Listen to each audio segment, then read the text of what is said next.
Hello, नमस्कार। आप सभी का कॉलेज के इस यूट्यूब चैनल पर स्वागत है। हम लास्ट लेक्चर में फिलिप्स वक्र पढ़ रहे थे। उसी के कंटिन्यूएशन में ये प्राकृतिक दर परिकल्पना तथा प्रत्याशाओं की भूमिका, natural rate hypothesis and role of expectations हम पढ़ेंगे। It is given by the Friedman. इसके जो प्रतिपादक हैं फ्रीडमैन है। यहाँ पर इन्होंने बताया है, जैसे पिछला एक कारण हमने देखा था कि पिछले लेक्चर में फिलिप्स वक्र किस तरह से विवर्तित हुआ या उसका विध्वंस होने के क्या कारण माने थे। एक कारण हमने डिस्कस किया था कि ऑयल प्राइसेस बढ़ने के कारण 1970 और 80 के दशक में ओपेक कंट्रीज़ के द्वारा तेल की कीमतें बढ़ा दी गई थी। इसके कारण हमारा एग्रीगेट सप्लाई वक्र या लागत वक्र अपवर्ड शिफ्ट हो गया था और उसके कारण उत्पादन में कमी आई और बेरोजगारी में वृद्धि हुई। उसी के साथ साथ हमें कीमतों में भी वृद्धि देखने को मिली, जो हमारे फिलिप्स वक्र की स्थिति से बिल्कुल विपरीत है। अब फ्रीडमैन ने भी इसका एक दूसरी व्याख्या की है, वो हम इसमें देख रहे हैं। उनके अनुसार अल्पकाल में मुद्रास्फीति की दर और बेरोजगारी के बीच ट्रेड ऑफ हो सकता है, लेकिन ये स्थिर नहीं होता है। ये प्राय बाईं ओर और दाईं ओर दोनों दिशा में विवर्तित होता है। उन्होंने इसके पीछे तर्क ये दिया कि मुद्रास्फीति की दर और बेरोजगारी की दर के बीच में दीर्घकाल में कोई भी स्थिर ट्रेड ऑफ नहीं पाया जाता। उन्होंने बोला कि दीर्घकाल में बेरोजगारी की प्राकृतिक दर पर अर्थव्यवस्था स्थिर होती है, इसलिए दीर्घकालीन फिलिप्स वक्र एक लंबवत सरल रेखा होती है। इन्होंने क्या माना कि दीर्घकाल में अर्थव्यवस्था बेरोजगारी की प्राकृतिक दर पर स्थिर होती है। दीर्घकाल के अंदर बेरोजगारी की प्राकृतिक दर ये क्या होती है, हम सबसे पहले इसके बारे में देखते हैं। बेरोजगारी की प्राकृतिक दर या नेचुरल रेट ऑफ अनएम्प्लॉयमेंट ये क्या है? ये वह दर होती है जिस पर श्रम बाजार में बेरोजगारी की वर्तमान संख्या उपलब्ध नौकरियों की संख्या के समान होती है। ये कैसे? देखो, दो बेरोजगारी के टाइप्स जब हम पढ़ते हैं तो उसमें हम 4-5 तरह की बेरोजगारी पढ़ते हैं। छिपी बेरोजगारी, घर्षणात्मक बेरोजगारी, संरचनात्मक बेरोजगारी। तो इसमें जो घर्षणात्मक और संरचनात्मक जो कारणों से जो बेरोजगारी हो रही है, इन दोनों को मिलाकर हम नेचुरल रेट ऑफ अनएम्प्लॉयमेंट बोलते हैं। ये क्या है? घर्षणात्मक और संरचनात्मक बेरोजगारी कौन सी बेरोजगारी होती है? जैसे कोई एक पर्सन है, एक नौकरी छोड़ के दूसरी नौकरी ढूंढ रहा है, तो उसके बीच के जो टाइम पीरियड है उसमें वो बेरोजगार रहेगा, ठीक है।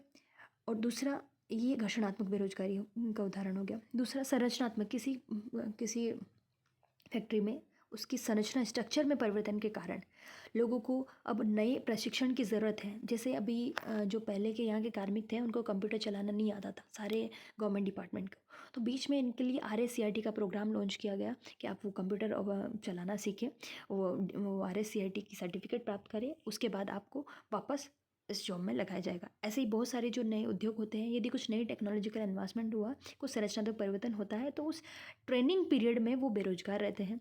तो इस तरह से जो ये बीच का टाइम पीरियड है उसमें जो बेरोजगारी है उसको एक्चुअल में नेचुरल रेट ऑफ बेरोजगारी माना जाता है। वो प्राकृतिक दर है, बेरोजगारी की प्राकृतिक दर है, वो हमेशा विद्यमान रहेगी किसी भी टाइम में।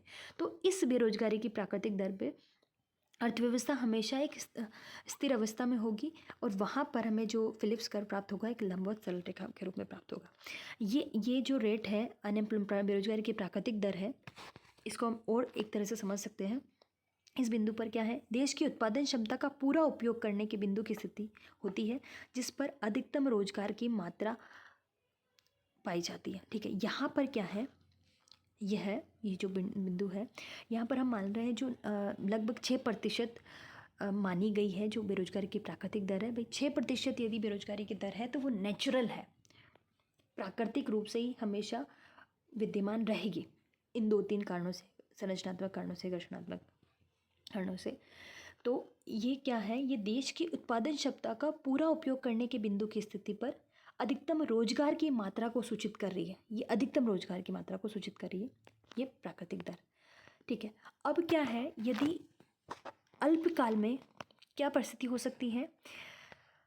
विस्तारवादी राजकोषीय मौद्रिक नीति का उपयोग करके इस जो प्राकृतिक दर है, इस बेरोजगारी दर को भी कम किया जा सकता है, 6 से 4, 2, 3 किया जा सकता है। लेकिन लॉन्ग टर्म में क्या होगा, वापस हम इसी 6% की दर पे ही आ जाएंगे। ये कैसे, ये हम देखते हैं।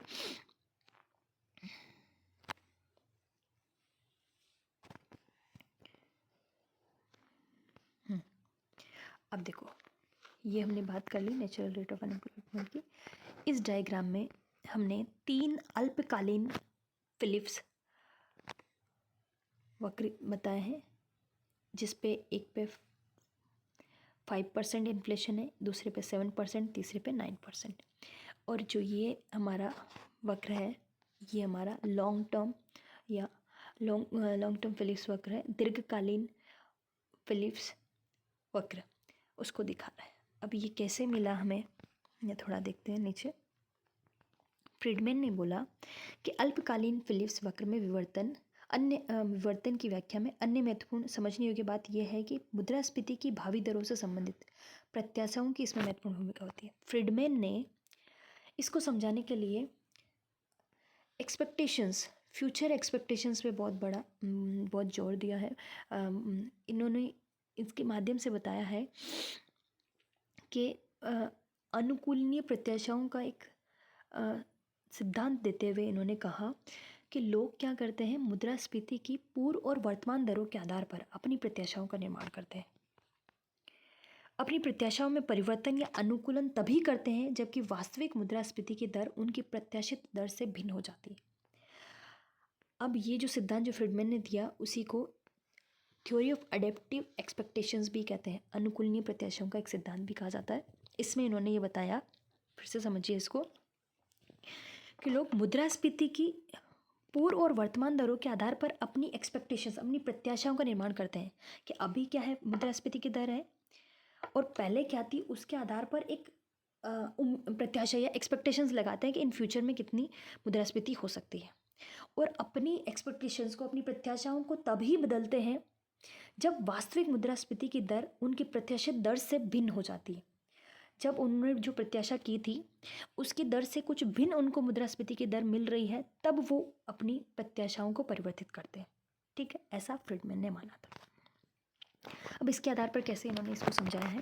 फ्रीडमैन के इस अनुकूलनीय प्रत्याशा के सिद्धांत के अनुसार मुद्रास्फीति की दरों तथा बेरोजगारी में अल्पकाल में ट्रेड ऑफ हो सकता है, किंतु दीर्घकाल में ऐसा कोई ट्रेड ऑफ नहीं होता है। ऐसा क्यों नहीं होता है वो हम देखेंगे। ये जो डायग्राम हमने लिया, इसमें SPC1 इसकी बात कर रहे हैं। सबसे पहले हम A0 पॉइंट से चलेंगे, A0 से यहाँ इस तरह से। ठीक है, A0 पॉइंट पे हम बात करते हैं, जो कि SPC1 या शॉर्ट टर्म फिलिप्स कर्व पर स्थित है। जो SPC1 है अल्पकालीन फिलिप्स वक्र है तथा अर्थव्यवस्था श्रम शक्ति की 6% बेरोजगारी की प्राकृतिक दर के अनुरूप A0 बिंदु पर है। ये देखिए, इसमें अर्थव्यवस्था ये 6% क्या है, नेचुरल रेट ऑफ अनएम्प्लॉयमेंट है, इसके A0 बिंदु पर स्थित है। और जहाँ पर इन्फ्लेशन की रेट क्या है, 5%। अल्पकालीन फिलिप्स वक्र पर इस बिंदु A0 की स्थिति समग्र मांग के स्तर पर निर्भर करती है। A0 की स्थिति जो एग्रीगेट डिमांड के स्तर पर निर्भर करेगी। सही बात है, एग्रीगेट डिमांड करो जहाँ काट रहा है उसी पे निर्भर करेगी। इसके अतिरिक्त हम मानते हैं कि वर्तमान में अर्थव्यवस्था 5% के बराबर मुद्रास्फीति की दर का अनुभव कर रही है। हमने एज्यूम किया कि यहाँ पर क्या है, 5% की इन्फ्लेशन रेट है, और जब 6% क्या है, नेचुरल रेट ऑफ अनएम्प्लॉयमेंट है। ये मौद्रिक मजदूरियाँ, अब यहाँ पर ये जो मान्यता है कि मौद्रिक मजदूरियाँ उन प्रत्याशाओं के आधार पर निर्धारित की गई है कि भविष्य में मुद्रास्फीति की दर निरंतर 5% ही बनी रहेगी। जो अभी फ्रीडमैन ने बात करी कि यहाँ पर लोग इस तरह से अपनी प्रत्याशाओं को तभी बदलते हैं जब वास्तविक मुद्रास्फीति की दर उनकी प्रत्याशाओं से भिन्न होती है। अब वो अपनी जो प्रत्याशाएं बनाए हुए हैं वो किसके आधार पर बनाए हैं कि 5% इन्फ्लेशन की रेट रहेगी, इस आधार पर। अब क्या हो, कुछ कारणों से या सरकार क्या करे, विस्तारवादी राजकोष या मौद्रिक नीतियाँ अपनाए, उसके परिणाम स्वरूप क्या होगा, विस्तारवादी राजकोषीय नीति का क्या मतलब है, गवर्नमेंट अपना व्यय बढ़ा रही है, खर्च ज़्यादा कर रही है, और मौद्रिक नीति के माध्यम से ही ब्याज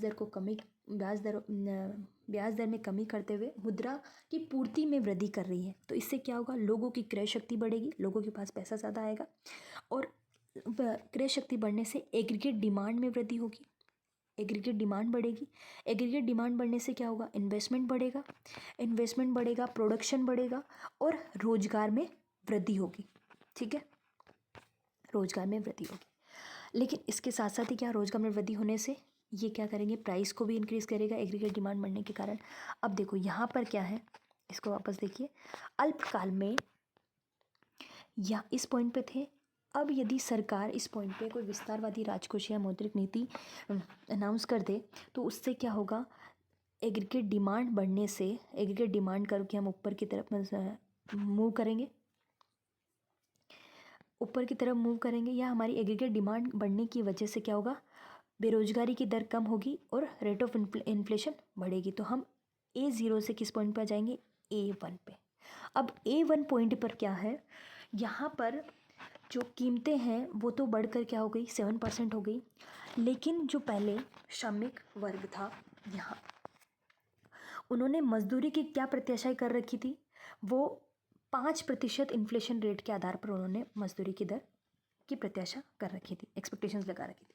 लेकिन अब यहाँ पर क्या हो गई, जो कीमतें बढ़कर क्या हो गई, 7% हो गई। तो ऐसी परिस्थिति में क्या होगा, जो फर्म है, जो व्यावसायिक वर्ग है, उनको लाभ प्राप्त हो रहा होगा, लाभ मिल रहा होगा, तो वो क्या करेंगे, उत्पादन को और बढ़ाएंगे। ठीक है, इस परिस्थिति में जैसे जैसे ये बढ़ेगा, उत्पादन को और बढ़ाएंगे और इसमें रोजगार भी बढ़ेगा और बेरोजगारी का दर घटकर नेचुरल रेट से भी कम आ जाएगा।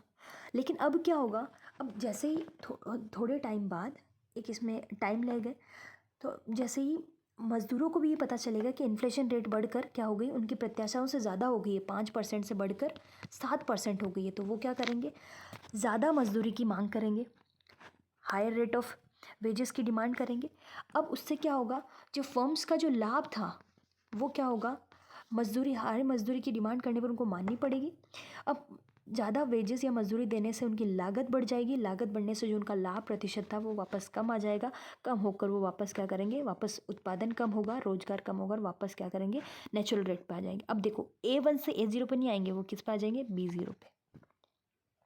ठीक है, B0 पॉइंट पे आ गए, क्योंकि 7% पे अब उनको कोई लाभ प्राप्त नहीं हो रहा है। जितनी प्राइस बढ़ी थी उतना उनको मजदूरी दर में भी उनको उतना प्रतिशत मजदूरी में भी बढ़ाना पड़ा था। तो वापस क्या होंगे, वो A0 से B0 पर आ जाएंगे, उत्पादन कम हो जाएगा और रोजगार कम होके वापस क्या, नेचुरल रेट पर आ जाएगा, B0 में प्राप्त होगा।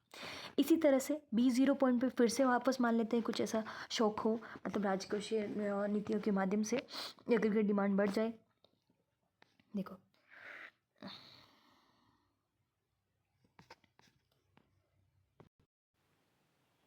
ये पोज हो गया था, एक बार देख लेते हैं, शायद ये मैंने एक्सप्लेन किया या नहीं। तो हम यहाँ पर ये बात कर रहे थे कि विवेकपूर्ण प्रत्याशा सिद्धांत 2 मूलभूत तत्वों पर आधारित है।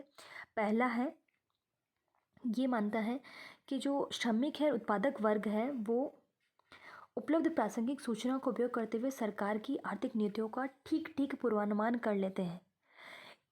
इसके कारण क्या होता है, इन पूर्वानुमानों के आधार पर वे अपने हितों को बढ़ावा देने के लिए ठीक निर्णय लेते हैं। ठीक है, कितनी उनको मजदूरी दर होनी चाहिए, यदि कीमतें बढ़ रही तो वो अपनी हायर मजदूरी दर के लिए मांग करते हैं। ठीक है, इसी तरह से जो फर्म है, यदि कीमतें कम हो जाती है तो जो व्यावसायिक वर्ग है वो पहले की तुलना में कम मजदूरी देंगे। तो इस तरह से वो तुरंत उस अपने फ़ायदे के या अपने लाभ के आधार पर निर्णय ले लेते हैं। अब दूसरी जो मान्यता है ये है, इन्होंने मानी है कि जो मार्केट है वो परफेक्टली कॉम्पिटिटिव मार्केट है, चाहे प्रोडक्ट मार्केट हो चाहे इफेक्टिव मार्केट हो। वस्तु बाजार और साधारण बाजार दोनों ही पूर्णतः प्रतिस्पर्धी है। इसके कारण मजदूरी और पदार्थों की कीमतें बहुत अत्यधिक लोचपूर्ण है, उनमें तुरंत वो ऊपर नीचे परिवर्तित हो सकती है। ठीक है, अब इसमें क्या है, अब इन्होंने माना कि ये जो सूचनाएं है शीघ्र ही बाजार की मांग और पूर्ति वक्र में निहित हो जाती। कैसे भी यदि पॉलिसीज़ में कुछ चेंजेस हुआ, वो सारे के सारे चेंजेस हम इसमें इनकॉर्पोरेट कर लेते हैं और इस कारण हमें कोई भी अल्पकाल में मुद्रास्फीति और बेरोजगारी जैसा ट्रेड ऑफ हमें नहीं मिलता। ठीक है,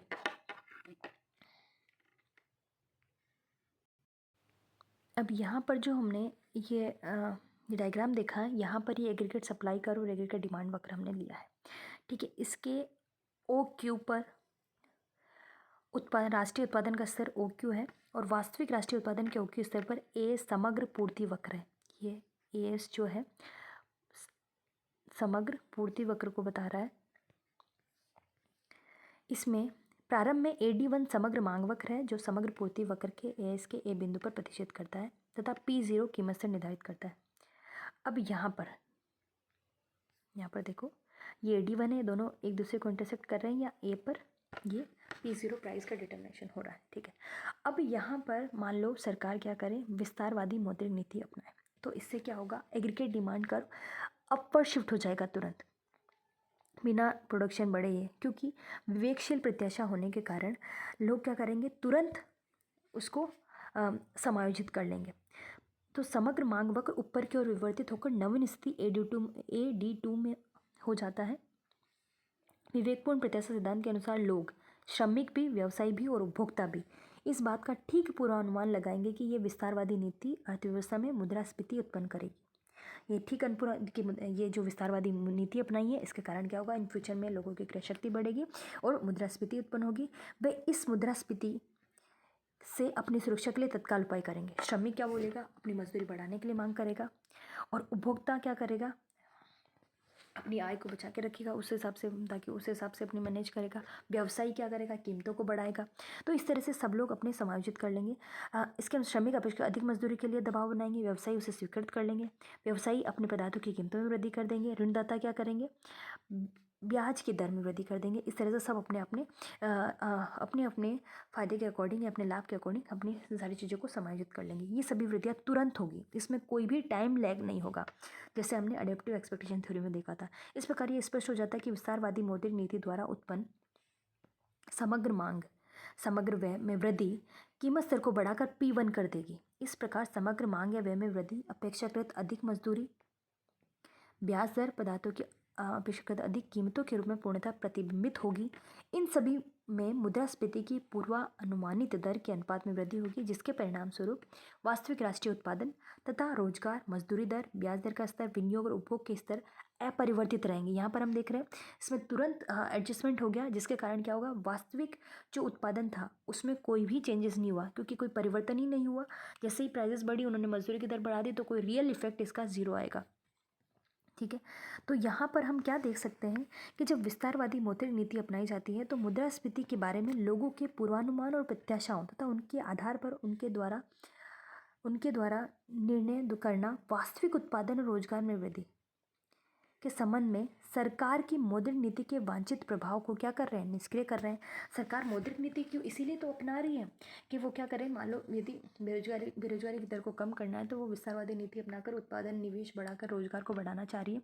लेकिन यदि पूर्वानुमान और ये सटीक प्रत्याशाओं के कारण, विवेकशील प्रत्याशाओं के कारण क्या हो रहा है, सिर्फ तुरंत समायोजित हो जा रही है। प्राइस बढ़ने पर मजदूरी दर भी बढ़ गई, उसका कोई उत्पादन पर, कोई राष्ट्रीय उत्पादन, राष्ट्रीय आय पर और रोजगार के स्तर पर कोई भी प्रभाव नहीं पड़ रहा है, ठीक है।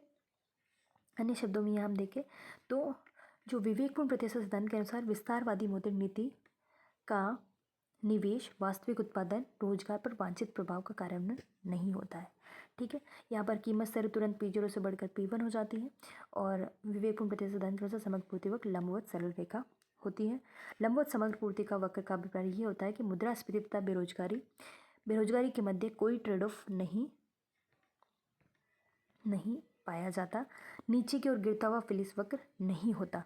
सरकार की विस्तारवादी मौद्रिक नीति के परिणाम स्वरूप समग्र मांग वक्र में वृद्धि बेरोजगारी को कम करने में असफल हो जाएगी। इसके बजाय अर्थव्यवस्था में केवल क्या होगी, मुद्रास्फीति ही रहेगी। इस तरह से ना तो बेरोजगारी ये इसी नेचुरल रेट पे ही है, इसके कारण कोई भी विस्तारवादी नीति अपना ले, बेरोजगारी की दर में कमी नहीं होगी। सिर्फ क्या होगा, यहाँ पर सिर्फ कीमतें बढ़ेगी, क्योंकि हमने पहले ही इसको क्या मान लिया, पूर्ण रोजगार का बिंदु मान लिया, तो इसके ऊपर तो सिर्फ मुद्रास्फीति में ही वृद्धि होगी और इस नेचुरल रेट ऑफ अनएम्प्लॉयमेंट को कम नहीं किया जा सकता।